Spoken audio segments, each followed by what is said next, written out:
سرخط مهمترین خبرها: واکنش ها به بازپرسی و آزار و اذیت دلیر امامعلی. تاجیکستان تیراندازی در مرز با قرقیزستان را اغوای هدفمندانه نامید. و طالبان تصدیق کردند که ساکنان ملکی پنجشیر را بازداشت کردند.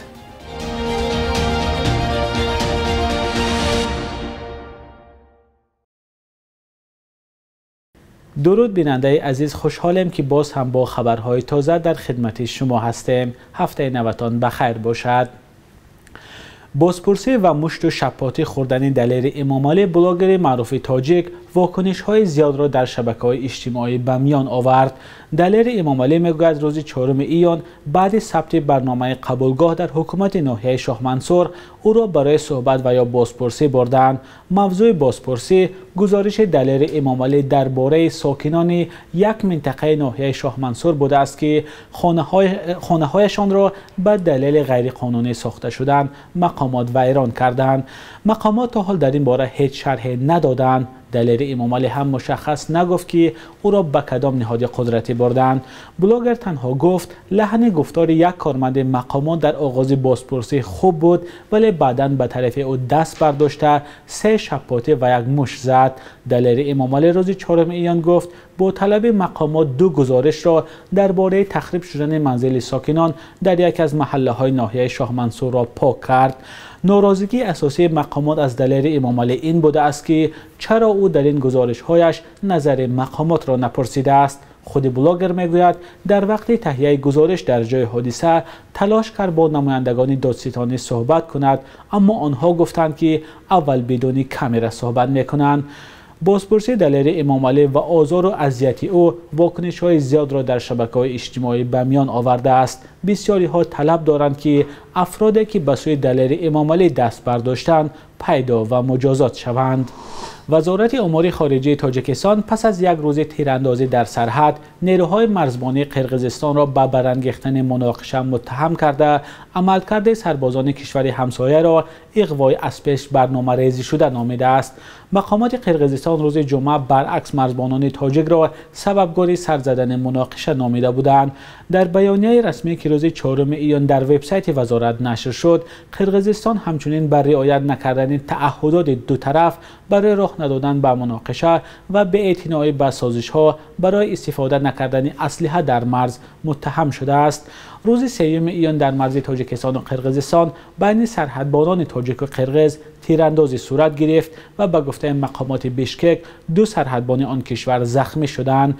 وزارت کارهای خارجه تاجیکستان گفته است تیراندازی روز 3 ایان ساعت 10:40 به وقت محلی و بعد آن رخ داد که سربازان قرقیز برقصدانه به محل نظارت پاسگاه مرزی کیخ در مرز وارخ ناحیه اسفره وارد شدند.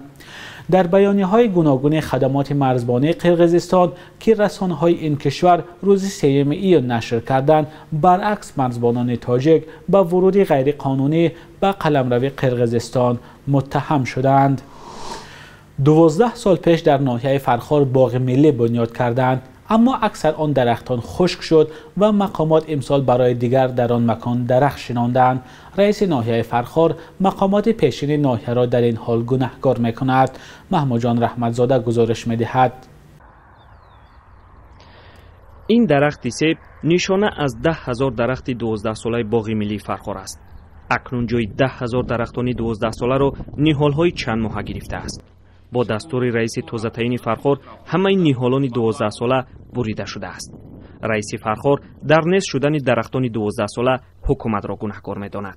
100% айби ҳукумат ягон каса вобаста накараги, ягон кас нигоҳбин накараги, як шаҳрванд ҳамунҷо зиндагӣ кара, ҳамун маҳсулотша фурӯхта 10 сола дарахте ки имрӯз ба зебтари мо суратоша гирифтим ба пурагӣ вайрон кара, камда аз нав шондем. дарахт оё об набошад 10 сола мешавад? ҳосил метавад? мана шумо ҳам савол кӣ? айби ки? айби ҳукумат. تا تابستان سال 2020 درختان باغ ملی فرخار میوه میداد. همان سال 2020 در باغ سوختار به عمل آمد. از نبود آب و خاموش نشدن علنگه آتش 10 درخت را به کام خود کشید. مسئولین سابق باغ شکایت کرده بودند که رئیسان ناحیه به آن توجه ندارند. баъди гузориши радиои озодӣ дар соли 2020 ба ҷои 2000 дарахти сӯхта ва аз беобӣ хушк шуда ниҳол шинониданд. он ниҳолонро бо дастури Рустам Раҳматзода раиси собиқ аз вилояти Суғд оварда буданд. хушбахтона мана мо маблағ ҷудо кардем барои харидорӣ намудани 2000 бех дарахт.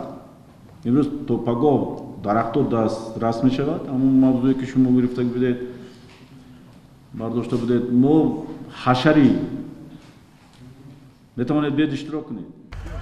ҳоло аз ниҳолони як соли пеш шинондаи раиси собиқ ҳам нишоне нест. сокинон мегӯянд ки аксари дарахтони 12 сола хушк нашуда буданд. ин ҳам гул кардани дарахти 12 сола аст. аммо ба гуфтаи сокинон ҳар раис ба омаданаш мехоҳад бо ҳар роҳу восита корашонро нишон диҳанд. 12 соли пеш Қурбон Ҳакимзода раиси вилояти Хатлон дар ин макон боғи миллӣ бунёд карда буд.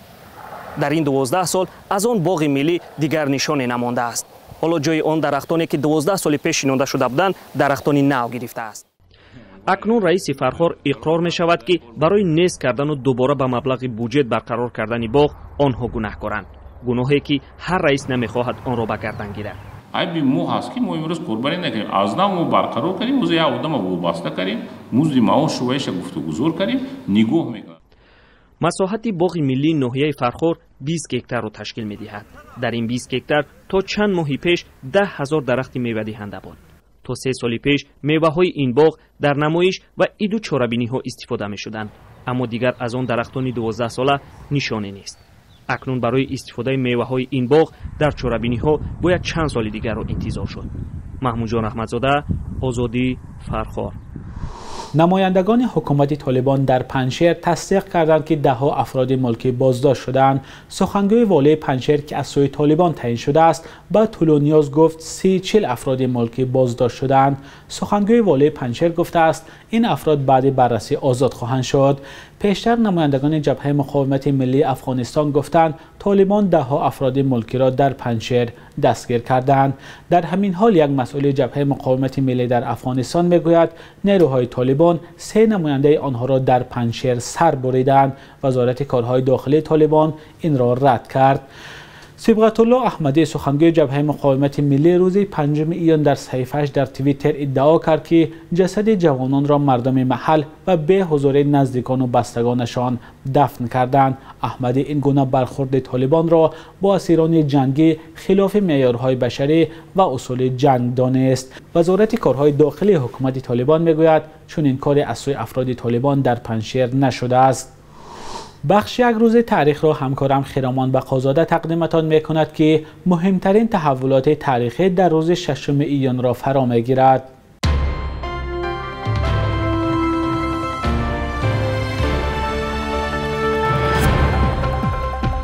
6 июни соли 1947 ҳунарпешаи театру синамои тоҷик Саидо Қурбонов таваллуд шудааст ки бештар бо нақшҳояш дар филмҳои тоҷикӣ маъруфият касб кард.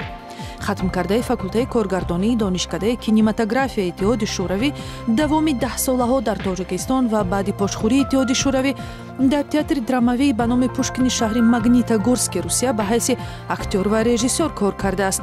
яке аз хотирмонтарин нақшҳояш дар тоҷикфилм Дузди Бағдодӣ дар филмномаҳо дар бораи Хуҷа Насриддин будааст.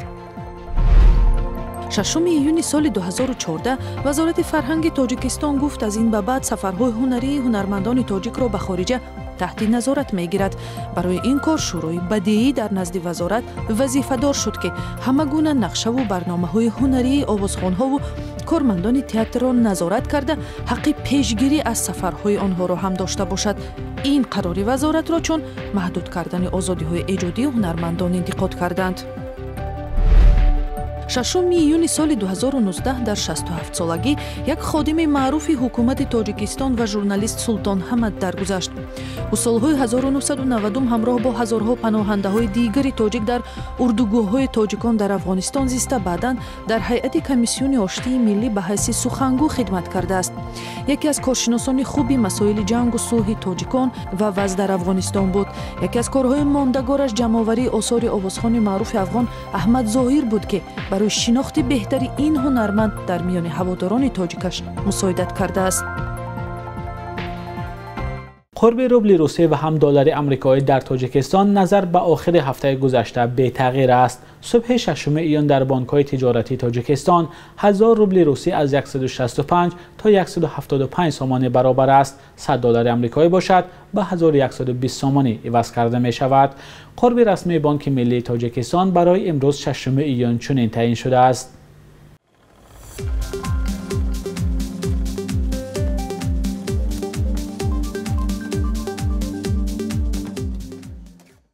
بینندگان عزیز، تشکر که تا آخر برنامه ما را همراهی کردید. برنامه بعدی ما 2 ساعت بعد تقدیم شما می شود. تا آن دم خدا نگهدار.